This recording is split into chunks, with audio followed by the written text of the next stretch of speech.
नाम वापसी के बाद खूंटी में 7 प्रत्याशी है। नमस्कार, न्यूज बाइस्कोप में आप सभी दर्शकों का स्वागत है। आपके साथ मैं हूं करिश्मा।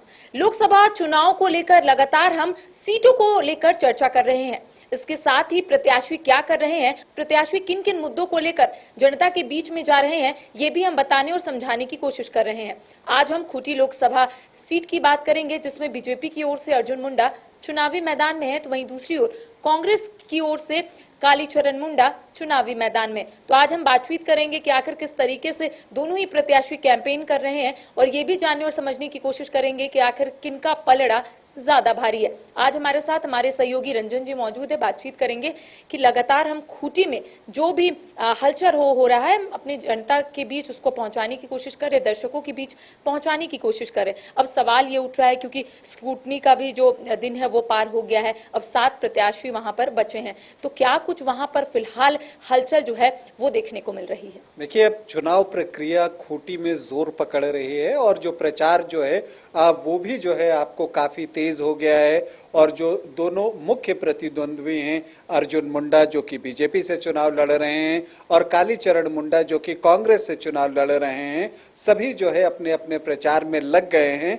लेकिन यहाँ जो चुनाव हो रहा है उसमें जो 7 प्रत्याशी बचे हैं उनमें भी कुछ जो है वो मुख्य मुकाबले में आने की कोशिश कर रहे हैं, जिनमें कि सबसे प्रमुख जो हैं वो झारखंड पार्टी की अर्पणा हंस हैं। और जैसा कि आप जानती हैं कि वो ऑल चर्चेस कमेटी की सेक्रेटरी हैं, तो उनकी अपनी भी एक पहचान है। और जो यहाँ पर आपको ट्राइबल वोटर्स हैं लगभग 26-27% जो है, उनकी नजर उस पर तो है ही, वो एक सत्ता विरोधी वोट पर भी जो है वो विश्वास कर रही हैं। और सत्ता विरोधी कहने का मतलब जो है वो केंद्र सरकार भी और राज्य सरकार भी, क्योंकि अर्पणा हंस जब क्षेत्र में जाती हैं तो वो अर्जुन मुंडा की भी आलोचना करती हैं और साथ ही साथ कालीचरण मुंडा की भी आलोचना करती हैं।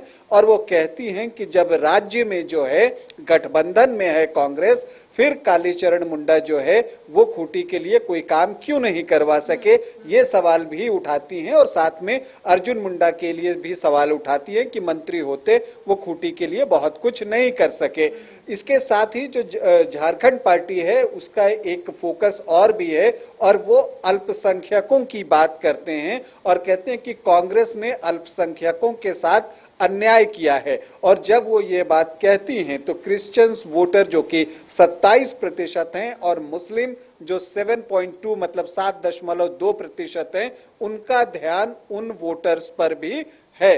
तो झारखंड पार्टी की अपनी एक योजना है इस चुनाव में लड़ने की। एनोस एक्का जो है वो चुनाव प्रचार में हिस्सा ले रहे हैं, उनकी एक अपनी पहचान है और उनका अपना एक वोट बैंक है। और अर्पणा हंस जिस मजबूती से चुनाव लड़ रही हैं तो वो एक फाइट देने की कोशिश कर रही हैं।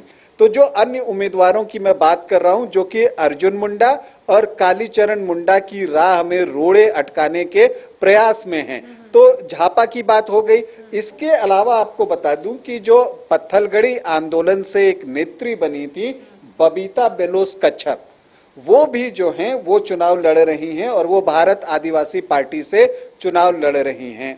तो उनका भी कोई कुछ पॉकेट ऐसा है और कुछ ट्राइबल वोटर्स ऐसे हैं जो उनके नाम पर उनको वोट कर सकते हैं। अब वो किनका नुकसान ज्यादा पहुंचाएंगी ये तो वक्त बताएगा, लेकिन इनके सब के अलावा एक निर्दलीय प्रत्याशी हैं।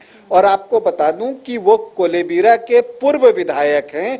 और आपको ये भी बता दूं कि वो जो है 1995 में जो है वो जेएमएम के टिकट पर जो है विधायक बने थे और उनका नाम है बसंत कुमार लोंगा।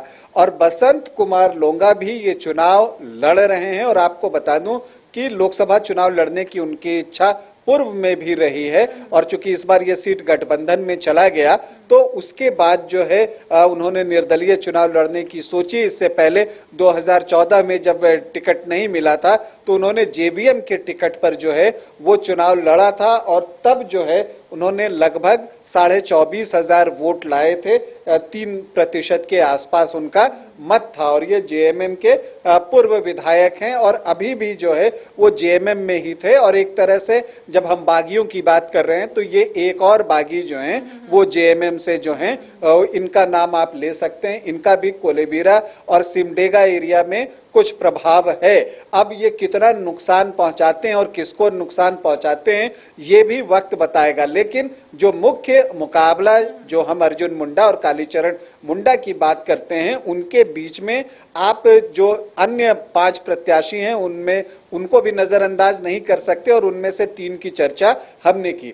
अब हम आते हैं कि अर्जुन मुंडा की जो कोशिश है वो है कि जहां पिछली बार वो पिछड़ गए थे वहां पर जो है वो अच्छा प्रदर्शन करें, और जहां उन्हें बढ़त मिली थी, जब हम खरसावां और तमाड़ की बात करते हैं, तो वहां पर वो लीड को बनाकर रखना चाहते हैं। पिछली बार खूंटी में ही जो है अर्जुन मुंडा लगभग 21,000 वोटों से पीछे चले गए थे, और उनकी कोशिश है कि इस बार जो है वो यहां पर बढ़त लें, और अगर बढ़त न लें तो इस डिफरेंस को कम करें। और इस बार ये बात भी है कि नीलकंठ सिंह मुंडा भी उनके लिए लगातार जो है वो प्रचार में लगे हुए हैं और वो क्षेत्र भ्रमण कर रहे हैं और अर्जुन मुंडा के लिए वोट मांग रहे हैं। दूसरी तरफ कालीचरण मुंडा इस बात पर फोकस कर रहे हैं कि जिन क्षेत्रों में वो पिछड़ गए थे, खास करके अगर आप तमाड़ का इलाका देखते हैं जहां वो लगभग 41,000 वोटों से पिछड़ गए थे, और समझिए कि हार जीत जो है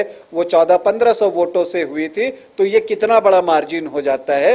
तो वो कोशिश कर रहे हैं कि तमाड़ में जो इस डिफरेंस को कम करे, और वहां जो स्थानीय विधायक हैं जेएमएम के विकास मुंडा, उनके सहारे जो है वो कोशिश कर रहे हैं कि यहां पर जो है डिफरेंस को कम किया जाए। तो देखिए जो सारे प्रतिद्वंद्वी हैं, और खास करके जो जिन 2 मुख्य प्रतिद्वंद्वियों की हम बात कर रहे हैं, उन दोनों की ये कोशिश है कि जो उनका पॉकेट रहा है उसको और स्ट्रांग बनाएं, वो अपने पॉकेट को कमजोर नहीं होने दें, और जहां वो कमजोर रहे हैं वहां या तो वो बढ़त बनाएं, और अगर बढ़त नहीं बनाते हैं तो जो बड़ी लीड है उसको कम करें। लेकिन अगर पिछले चुनाव की बात करेंगे तो कालीचरण मुंडा सिर्फ 1400 समथिंग वोट से पीछे थे, हार गए थे। तो ऐसे में क्या कुछ कांग्रेस की ओर से रणनीति बनाई जाएगी? क्या यहाँ पर कांग्रेस की ओर से ये सोचा जा रहा है कि पिछली बार जो चूक हुई है उसे कहीं ना कहीं हम लोग दूर करें? या निश्चित तौर पर जब आप हारते हैं तो आप जो है उसकी समीक्षा करते हैं, और उसके बाद आपको लगता है कि हम कहाँ हार गए। अगर आप पिछले बार की ही चुनाव की बात कीजिए तो 21,236 वोट तो नोटा में पड़े थे, 21,000 वोट नोटा में गए थे, और कांग्रेस प्रत्याशी की हार 1,445 वोटों से। तो ये सारी चीजें भी काउंट करती हैं। आप कितना मोटिवेट कर पाते हैं कि कोई जाकर आपको वोट करे, और ये दोनों प्रत्याशियों के लिए है, क्योंकि ऐसा नहीं था कि जो नोटा में वोट पड़ा है वो सारे कांग्रेस को जाते, उसमें से जो है एक चंक जो है वो निश्चित तौर पर बीजेपी को भी मिलता। तो ये सारी चीजें सोचनी पड़ती है। और इसके अलावा आप देखिए झापा ने ही 1% वोट पिछली बार लाया था, तो हार जीत का फर्क तो 0.1% था। अगर वो 1% इनकी तरफ रहता तो फैसला जो है वो दूसरा आ सकता था। इसी तरह से बीएसपी ने लगभग 1% के आसपास वोट लाया था, इस बार भी बीएसपी जो है वो चुनाव मैदान में है। तो इन सारी चीजों को देखना होगा, और देखिए जो चुनाव लड़ते हैं वो जो है उनका अधिकार है, और नेचुरली उनका एक पॉकेट भी रहता है। बीएसपी की बात करेंगे तो बीएसपी के जितने भी प्रत्याशी, उनका यही कहना है कि हम लोग खुद के लिए लड़ाई कर रहे हैं, ना हम लोग इंडिया गठबंधन के साथ है, ना हम लोग एनडीए के साथ हैं, हम लोग सिर्फ अपना विजन लेकर लोगों के बीच जा रहे हैं। तो अगर हम लोग खूंटी की बात करेंगे तो क्या लगता है बीएसपी कहाँ स्टैंड करता है?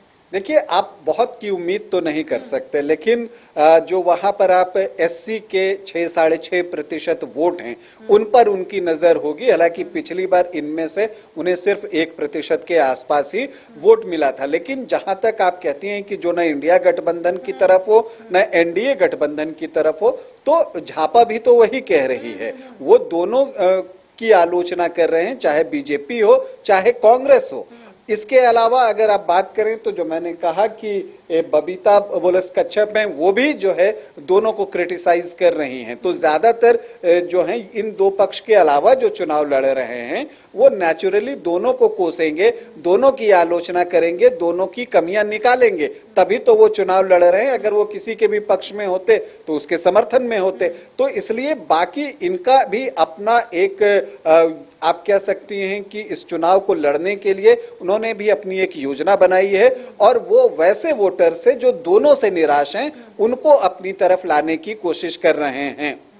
तो देखिए, आज हम खूंटी लोकसभा सीट को लेकर बातचीत किए कि आखिर किस तरीके से बीजेपी के प्रत्याशी अर्जुन मुंडा वहां पर लोगों से जुड़ रहे हैं, और ये भी बताने की कोशिश की है कि आखिर कांग्रेस की ओर से क्या कुछ रणनीति इस बार अपनाई जाएगी, क्योंकि पिछले बार सिर्फ 1445 वोट से कालीचरण मुंडा जीत हासिल नहीं कर पाए थे। तो इस बार कांग्रेस की ओर से ये कोशिश की जाएगी कि कालीचरण मुंडा लगातार बढ़त बनाए। इसके साथ ही बीएसपी के प्रत्याशी भी चुनावी मैदान में, झापा के प्रत्याशी भी चुनावी मैदान में। तो सवाल ये उठता है कि आखिर वहां पर किसका पलड़ा ज्यादा भारी होगा। 4 जून को तमाम चीजें स्पष्ट हो जाएगी जब परिणाम सभी के सामने आएंगे। तमाम अपडेट हम अपने दर्शकों तक इसी तरीके से पहुंचाएंगे। फिलहाल मुझे और सहयोगी विकास को दे इजाजत। नमस्कार।